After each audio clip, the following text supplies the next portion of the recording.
Me da mucho gusto comunicarme con ustedes. Como presidente de México, tengo la responsabilidad de informarles sobre mi estado de salud. Ya lo hice, pero de todas maneras, como han habido especulaciones, es importante decirles que estoy bien.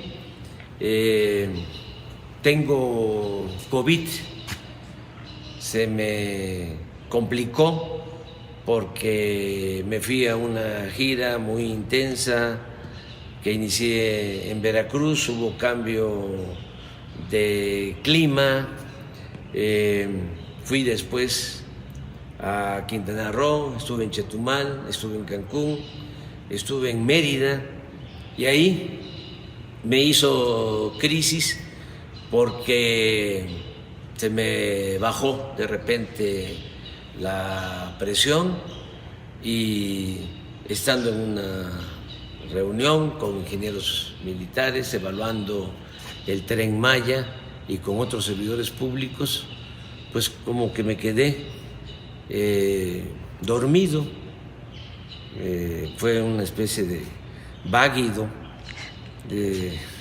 hablando coloquialmente, y llegaron de inmediato pues los médicos y me atendieron.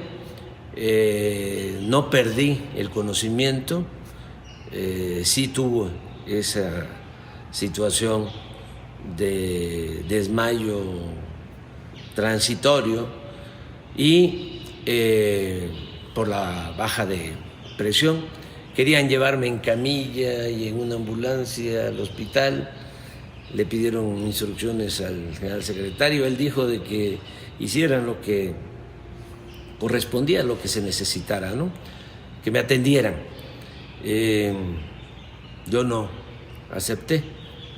Los charoleé, les dije, miren, él es el general secretario, pero yo soy el comandante supremo de las Fuerzas Armadas.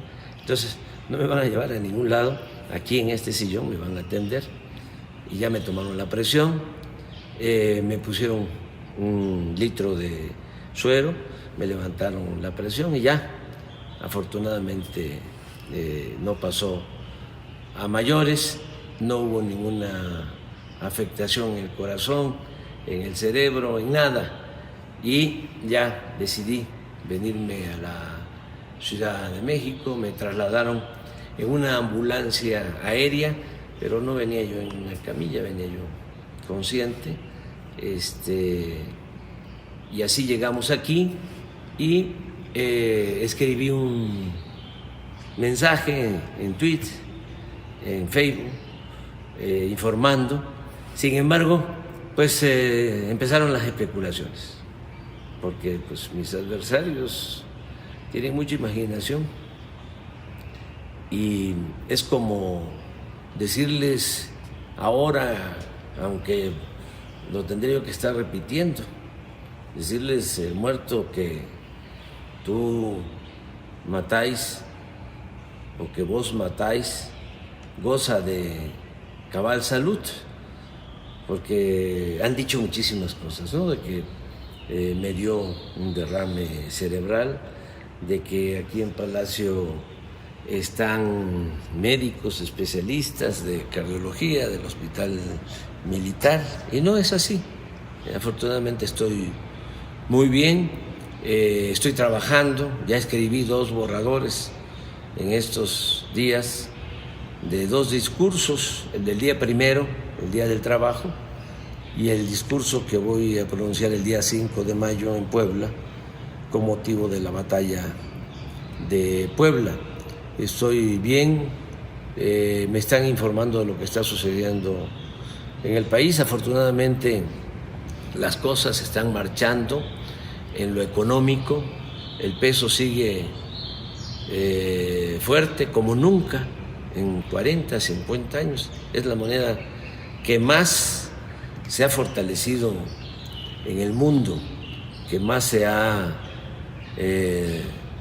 revaluado, que no ha tenido ningún problema. También es muy buen dato el del día de ayer, antier, de que está bajando la inflación y sigue creciendo la economía, sigue habiendo empleos, se están aplicando en todo el país los programas de bienestar, estamos avanzando también en garantizar la seguridad pública, está bajando la incidencia delictiva, en fin, vamos bien, estamos bien y de buenas. Y bueno, yo creo que el Creador y los deseos que tenemos de vivir nos van a permitir terminar nuestro mandato.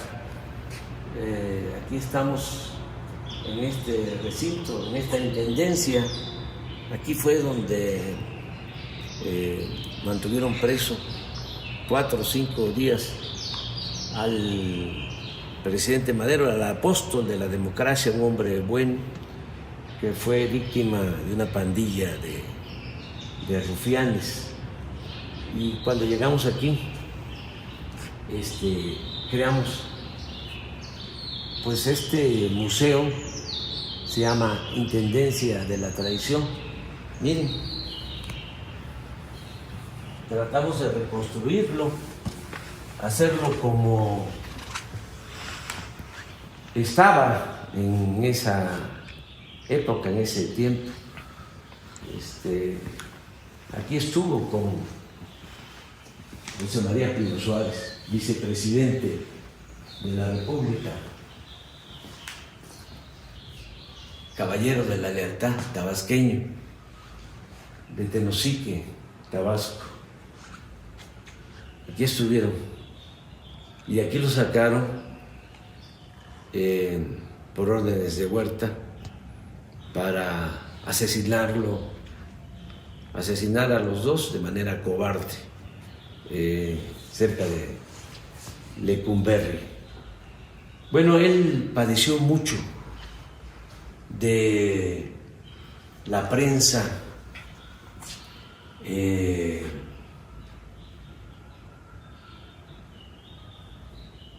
calumniosa.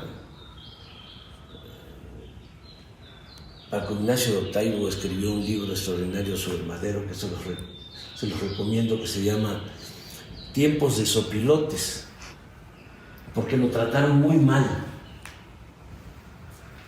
los periodistas de ese entonces y también los intelectuales. Se volvieron huertistas, tanto periodistas como los intelectuales. Muy pocos se mantuvieron leales al presidente Madero, que fue un hombre excepcional, uno de los mejores dirigentes políticos del mundo, un verdadero demócrata. No ha habido en México un presidente con más vocación democrática que Madero, y resistió una campaña de desprestigio de parte de toda la prensa de ese entonces, al grado de que llegaron a llamarle loco, espiritista, pigmeo. Lo ofendieron mucho, como también ofendieron a Hidalgo en su momento. Bueno, al padre de nuestra patria no solo lo ofendieron, lo asesinaron, le cortaron la cabeza, le exhibieron 10 años en la plaza de Guanajuato los conservadores, que son gentes de malas entrañas, que siempre andan deseándole el mal a otros. Hablo de Hidalgo, pero pues lo mismo padeció Morelos, y luego Juárez, que fue tratado de manera racista, el mejor presidente que ha habido en la historia de nuestro país. Hay 3 presidentes que hay que recordar con mucho cariño: Benito Juárez, Francisco I. Madero y el general Lázaro Cárdenas del Río también padeció una campaña en su contra muy fuerte de los oligarcas, los que se opusieron a la expropiación petrolera. Fíjense, no les afectaba en nada porque el petróleo estaba en manos de compañías extranjeras, sin embargo, ellos se sintieron ofendidos, los oligarcas mexicanos. También, pues no les gustó que el general Cárdenas entregara la tierra a los campesinos, no les gustó que el general Cárdenas impulsara la educación pública. Y así ha sido siempre, ¿no? Ahora que me he vuelto a enfermar, llama mucho la atención el odio, ¿no?, de algunas personas que quisieran, pues, que yo desapareciera, pero no deben de actuar de esa manera. Ya hasta me producen sentimientos de afecto, porque los considero muy desprovistos de